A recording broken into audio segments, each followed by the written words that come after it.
శ్రీ సచ్చిదానంద సమర్థ సద్గురు సాయినాథ్ మహారాజ్ కీ జై.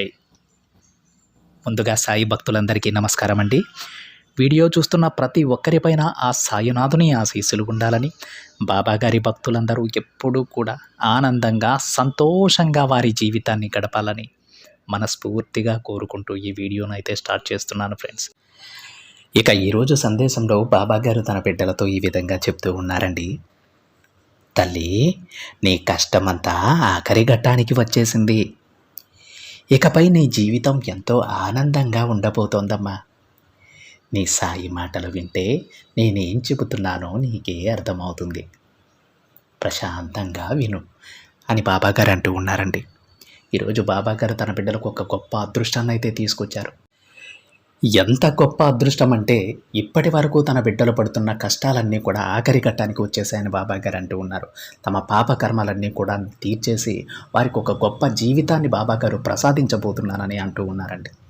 ఎంత గొప్ప అదృష్టమో కదా మరి. కష్టాల నుంచి, ఒక చిన్న కష్టం నుంచి బయటపడితేనే మనకు ఎంతో సంతోషంగా ఉంటుంది. ఒక పెద్ద భారాన్ని మన తలపై నుంచి తీసి కింద పెట్టినట్టు ఉంటుంది. అలాంటిది మన జీవితంలో ఉన్న ప్రతి కష్టానికి కూడా ఆఖరి ఘట్టం మొదలైందని బాబాగారు అంటూ ఉన్నారండి. అంటే దీంట్లో అర్థం ఏంటంటే, మనం ఆలోచించేంతగా, మనం బాధపడేంతగా ఇక ఎటువంటి కష్టం మన జీవితంలో ఉండదని బాబాగారి మాటలలోని ఉద్దేశం. ఒకవేళ వస్తే చిన్న చితక కష్టాలు వస్తూ ఉంటాయి. అవి ఎలా వచ్చాయి అలానే పోతూ ఉంటాయి. కానీ మన మనసుని బాధ పెట్టి మనం ఎప్పుడూ కూడా దాని గురించే చేసేటువంటి కష్టాలైతే ఇకపై మన జీవితంలో ఉండవు. మరి ఇది అదృష్టం కాక ఇంకేమంటారండి. ఎంతో గొప్ప అదృష్టం అని చెప్పొచ్చు. మనల్ని ఆ కష్టాలు ఆలోచింపజేస్తూ ఉన్నాయంటే అవి మన జీవితాన్ని చాలా ప్రభావితం చేస్తూ ఉన్నాయని అర్థమండి. అవి అప్పులు కావచ్చు, రుణ బాధలు కావచ్చు, లేదంటే సంతాన ప్రాప్తి గురించి కావచ్చు, అనారోగ్య సమస్యలు కావచ్చు. ఇలాగా ఇవి కానీ జీవితంలో ఉంటే వాటి గురించి మనం నిరంతరం కూడా ఆలోచిస్తూ ఉంటాం. అయ్యో, ఈ అనారోగ్యం ఎందుకు నాకు తగ్గడం లేదు, దీని నుంచి బయటపడలేకపోతున్నాను, ఈ ఆర్థిక ఇబ్బందుల నుంచి నేను బయటపడలేకపోతున్నాను, ప్రతిరోజు అప్పుల వాళ్ళు ఇంటిపైకి వచ్చి గొడవ చేస్తూ ఉన్నారు. ఇలాంటి ఆలోచనలు మనసుని తొలిచేస్తూ ఉంటాయండి. సగం ఆరోగ్యం దెబ్బతినడానికి కారణం ఇలాంటి ఆలోచనలు. వాటి గురించి ఆలోచిస్తూ తన బిడ్డలు ఎంతో తమ ఆరోగ్యాన్నంతా క్షీణింపజేసుకుంటూ ఉన్నారని ఈరోజు బాబాగారు ఎంత గొప్ప వరాన్ని ప్రసాదించారంటే, అలాంటి కష్టాలు ఏవి ఉండవమ్మా, మీరు ఆలోచించేటువంటి పెద్ద కష్టాలు ఏవి ఇక మీకు ఉండవు అని బాబాగారు తన బిడ్డలకు ఒక వరంగానే ఇస్తూ ఉన్నారండి ఈ సందేశాన్ని. మరి ప్రతి ఒక్కరూ ఈ సందేశాన్ని పూర్తిగా విని బాబాగారు మనకేం చెప్పాలనుకుంటున్నారో, మనం బాబాగారు చెప్పినటువంటి ఈ సందేశం నుంచి ఏం నేర్చుకోవాలో పూర్తిగా తెలుసుకుంటారని ఆశిస్తూ ఉన్నాను ఫ్రెండ్స్. ఈరోజు బాబాగారు తన బిడ్డలతో ఈ విధంగా అంటూ ఉన్నారండి. తల్లి, ఒక్కసారి నీ సాయి చెప్పేది విన్నావంటే నీ మనసు ఆనందంతో ఎగిరి గంతేస్తుంది. నమ్మకంతో ఇది విను. నీతో ఒక ముఖ్యమైన విషయం చెప్పాలని ఈరోజు నీ దగ్గరకు వచ్చానమ్మా. తప్పకుండా వింటావు కదా. ఇది నువ్వు తప్పకుండా విని తీరాల్సిందే తల్లి.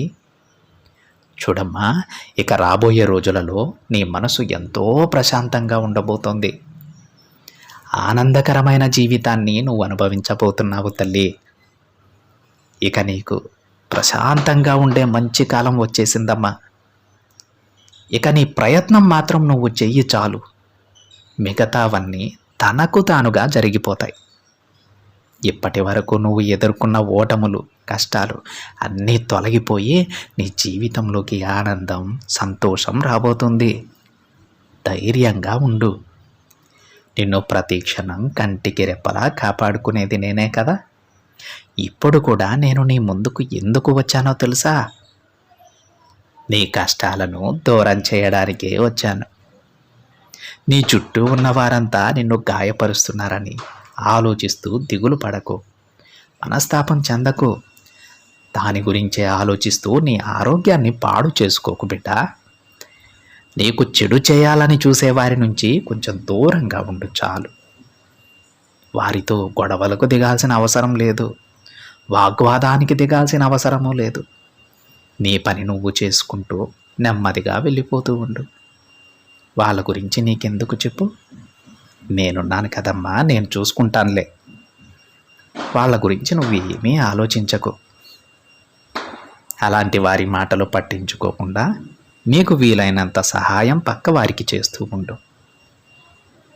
తల్లి, మరొక ముఖ్యమైన విషయం, సాయం చేసిన వారికి దానికి ప్రతిఫలంగా ఏది కూడా ఆశించవద్దు. ప్రతిఫలం ఆశిస్తే అది సాయం అవ్వదమ్మా. అర్థమవుతుందా? నువ్వు ఒక మంచి పని చేస్తే దానికి 1000 రెట్లు ఆ భగవంతుడు నీకు కల్పిస్తాడు తల్లి. నువ్వు దాని నుంచి ఏదీ ఆశించవద్దు. బిడ్డ, నీకొక ముఖ్యమైన విషయం, ఇక నీ కష్టమంతా ఆ ఆఖరి ఘట్టానికి వచ్చేసింది. నీ జీవితంలో ఇకపై దేని గురించి ఆలోచించాల్సిన పని లేదమ్మా. సంతోషంగా ఉండు. నువ్వు ఎన్ని రోజులు ఎంత కష్టపడ్డావో, ఎన్ని సమస్యలను ఎదుర్కొంటూ వచ్చావో, వేటి గురించి అయితే ఆలోచిస్తూ నీ మనసు పాడు చేసుకున్నావో అవేమీ ఇక నీ దగ్గర ఉండవు. అన్నీ దూరంగా వెళ్ళిపోతాయి తల్లి. ఇకపై అలాంటి కష్టాలు ఏవి కూడా నీకు రావు. ఎంతో ఆనందంగా ఉంటావు నువ్వు. ఒకవేళ ఏదైనా చిన్న చిన్న కష్టాలు వస్తే అవి ఎలా వచ్చాయో అలానే వెళ్ళిపోతాయిలే. దానికి సరైన మార్గం కూడా నేను చూపిస్తాను కదా. నువ్వు దాని గురించి ఆలోచించకు. నువ్వు సంతోషంగా ఉండాలి తల్లి. నీ సాయి చెప్పేది అర్థమవుతుంది కదా. లేని వారికి కొంచెం సాయం చేస్తూ ఉండమ్మా. అలాగే మూగజీవులను కూడా కొంచెం ఆదరించు తల్లి. పాపం అవి నోరు తెరిచి అడగలేవు కదా. వాటి ఆకలిని నువ్వే అర్థం చేసుకోవాలి. పట్టెడన్నం పెడితే మనుషుల కన్నా విశ్వాసంగా ఉంటాయి. అర్థమవుతుందా? ఈ ప్రతిఫలం, ఈ సాయం ఊరికే పోవులే. నేను చెప్పినట్టు ఆ భగవంతుడు నీకు 1000 రెట్లు ప్రతిఫలాన్ని ప్రసాదిస్తాడు. కానీ నువ్వు మాత్రం ప్రతిఫలాన్ని ఆశించకూడదు బిడ్డ. నిస్వార్థంగా ఏ పనైనా చేయాలి. సరేనా? ఒక్క విషయం గుర్తుంచుకోమ్మా. నీ జీవితంలో ఎప్పుడూ కూడా ఈ విషయాన్ని మర్చిపోకూడదు. అదేంటంటే, ఏ జీవికైనా సరే, ఏ ప్రాణానికైనా సరే, మంచి చేసిన వారికి ఆ దేవుడు బంగారం లాంటి జీవితాన్ని ఇస్తారు. ఈ విషయం నీకే ఎందుకు చెబుతున్నానో తెలుసా? నువ్వు ఎప్పటి నుంచో ప్రశాంతమైన, ఆనందంగా ఉండే జీవితాన్ని కోరుకుంటున్నావు కదా తల్లి. అందుకే ఈ విషయాలు నీకు చెబుతున్నాను. ఇవన్నీ నువ్వు పాటించాల్సిన విషయాలు. నువ్వు ఏదైతే నీ బాబాని అడిగావో అది పొందటానికి ఒక గొప్ప మార్గం ఇది.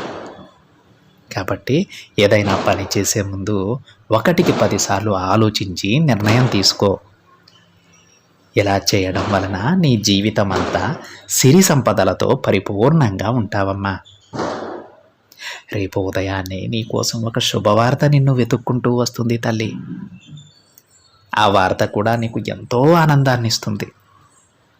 ఇప్పుడు నీ మనసులో ఇలా అనుకుంటూ ఉన్నావు కదా తల్లి, బాబా నాకు మాత్రమే ఎందుకు ఇన్ని కష్టాలు ఇచ్చారు అని ఆలోచిస్తూ ఉన్నావు కదా. నేను మీ బిడ్డను అంటూ ఉన్నారే, మరి ఇంత కష్టపడుతూ ఉంటే మీరు చూస్తూ ఉన్నారేంటి అనే ఆలోచన కూడా నీ మనసులో మొదలైంది. అవునా తల్లి?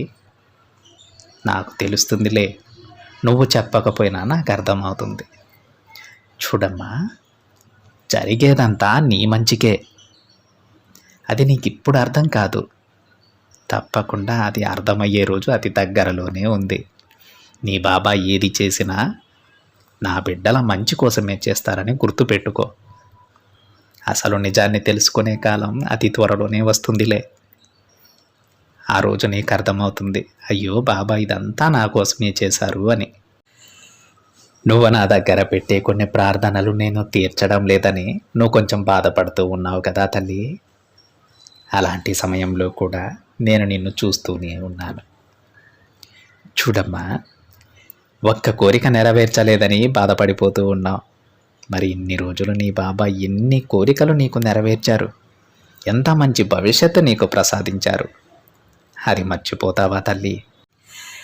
సరేలే బిడ్డ, నేనేదో సరదాగా అన్నాలే. బిడ్డలు అలిగారని తల్లిదండ్రులు కోప్పడతారా చెప్పు? కానీ నీకొక్క విషయం చెప్పదలుచుకున్నాను. ఇన్ని కోరికలు నెరవేర్చిన నేను ఈ కోరిక నెరవేర్చకుండా ఉంటానా? ఆ ఒక్క విషయాన్ని గుర్తుపెట్టుకో. నువ్వు నా బిడ్డవి తల్లి. నువ్వు అడిగిన ప్రతిదీ నేను నెరవేరుస్తాను. మంచి భవిష్యత్తును నీకు అందిస్తానమ్మా. నేను నీకు ఒక తండ్రిలా మారి నీ బాగోగులన్నీ చూసుకుంటాను. ఎప్పుడూ కూడా వ్యతిరేకమైన ఆలోచనలు చేయకు తల్లి.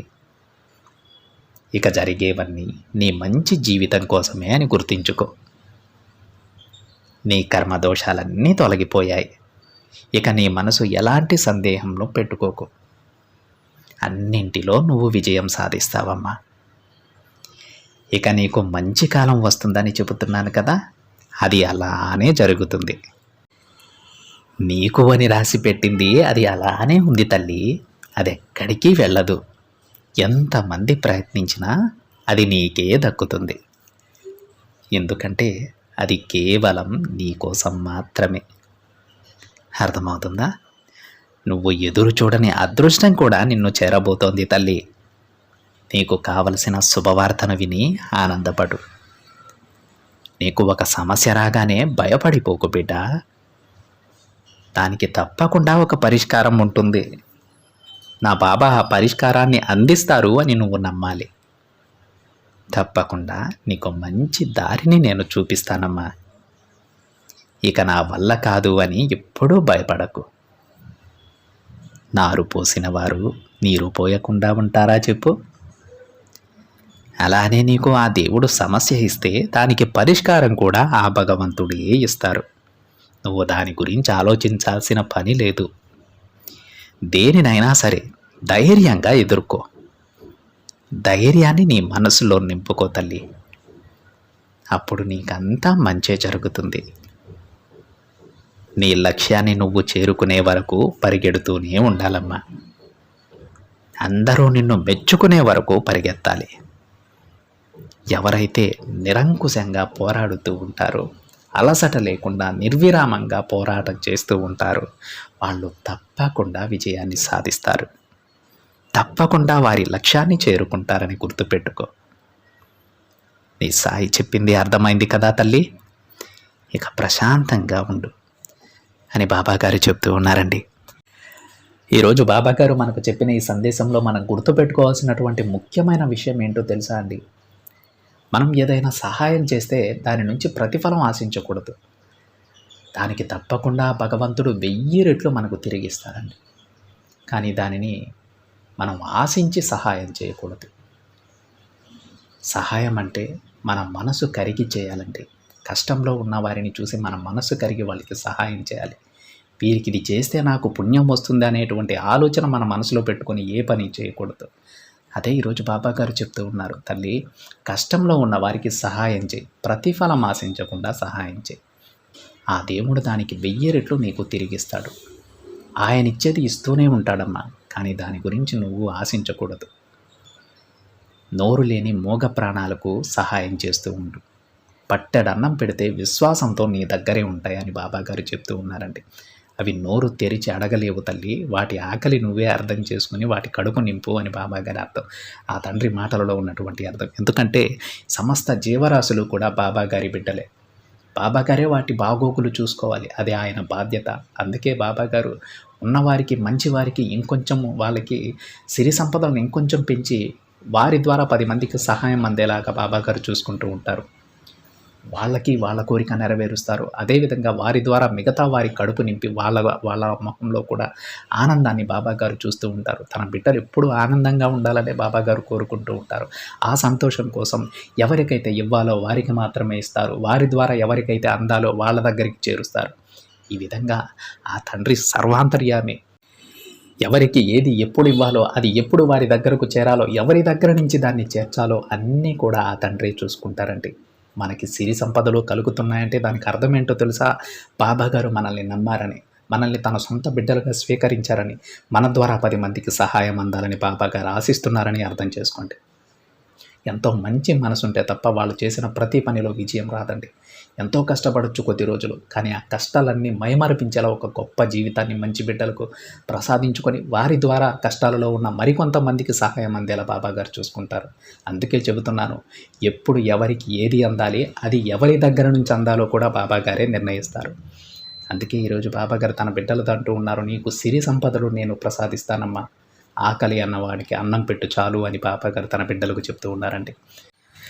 బాబాగారు తన మాట ప్రకారం మనకు ఏదైతే ప్రసాదిస్తా అన్నారో అది తప్పకుండా ఇస్తారని చెప్పి దాంట్లో ఎలాంటి సందేహం లేదు. మనం కూడా బాబాగారు మన దగ్గర నుంచి ఏదైతే ఆశించి ఈ సిరి సంపదలను మనకు ప్రసాదిస్తున్నారో, ఆయురారోగ్యాలను మనకు ప్రసాదిస్తున్నారో దానిని ఖచ్చితంగా మేము నెరవేరుస్తాం బాబా అని చెప్పేసి బాబాగారికి చెప్పుకొని ఆ తండ్రి మార్గంలో నడుద్దామండి.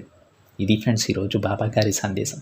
ఈ చక్కటి సందేశం కనుక మీకు నచ్చినట్లయితే ఒక చిన్న లైక్ చేయండి ఫ్రెండ్స్. మరింతమంది మన బాబాగారి భక్తులకైతే ఈ సందేశాన్ని షేర్ చేయండి. మొదటిసారిగా ఛానల్ని చూస్తున్న వాళ్ళు తప్పకుండా సబ్స్క్రైబ్ చేసుకొని పక్కనే ఉన్న బెల్ ఐకాన్ని యాక్టివేట్ చేయండి. మరొక బాబాగారి సందేశంతో మరొక వీడియోలో కలుద్దాం. అంతవరకు ఓం సాయిరామ్.